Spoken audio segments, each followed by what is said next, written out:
একবার একটা লঞ্চ দুর্ঘটনায় পড়লো। লঞ্চের এক দম্পতি একটা লাইফ বোট পেল, কিন্তু স্বামীটা বুঝে ফেললো সেখানে একজনের বেশি উঠতে পারবে না। লোকটি তার স্ত্রীকে পিছনে ঠেলে দিয়ে নিজে লাফিয়ে উঠে পড়লো। ডুবন্ত লঞ্চে দাঁড়িয়ে থেকে মহিলাটি তার স্বামীর উদ্দেশ্যে একটাই মাত্র বাক্য চিৎকার করে বলেছিল। শিক্ষক এইটুকু বলে থামলেন, চারদিকে তাকিয়ে ছাত্রদের প্রতিক্রিয়া বুঝতে চাইলেন।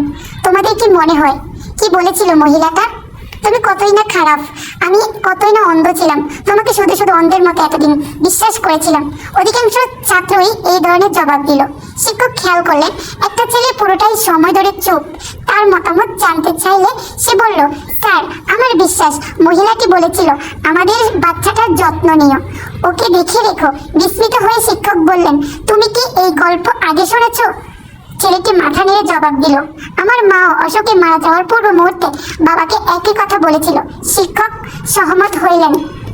শিক্ষক আবার বলা শুরু করলেন, লঞ্চটা ডুবে গেল এবং বাড়ি ফিরে লোকটা একাকী মেয়েকে যত্ন করে বড় করলো।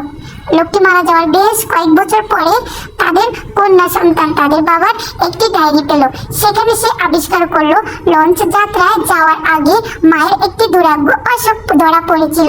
চরম মুহূর্তে তার বাবা তাই বাঁচার একমাত্র উপায়ের সাধ্য ব্যবহার করেছে। ডায়েরিতে তার বাবা লিখেছে, আমারও তোমার সাথে সাগরের তলে ডুবে যেতে ইচ্ছে হচ্ছিল, কিন্তু শুধু মেয়ের কথা ভেবে তোমাকে একাই সাগরের তলে চিরদিনের জন্য ছেড়ে আসতে হলো। গল্প শেষ হলো, ক্লাস একদম চুপ। শিক্ষক বুঝালেন, ছাত্ররা গল্পের শিক্ষাটা বুঝতে পেরেছো? ভালো এবং মন্দ পৃথিবীর সবকিছুর পিছনে অনেক জটিলতা আছে, যা আমরা সবসময় খালি চোখে বা উপরের দিক দিয়ে কখনো বুঝতে পারি না। সারমর্ম, আমরা এই গল্প থেকে কি শিক্ষা গ্রহণ করেছি? আমাদের কখনো শুধুমাত্র উপরের দিক দেখে যাচাই করা উচিত নয়। অন্যকে বুঝে বিচার করে ফেলাটা আমাদের বেশ বোকামি।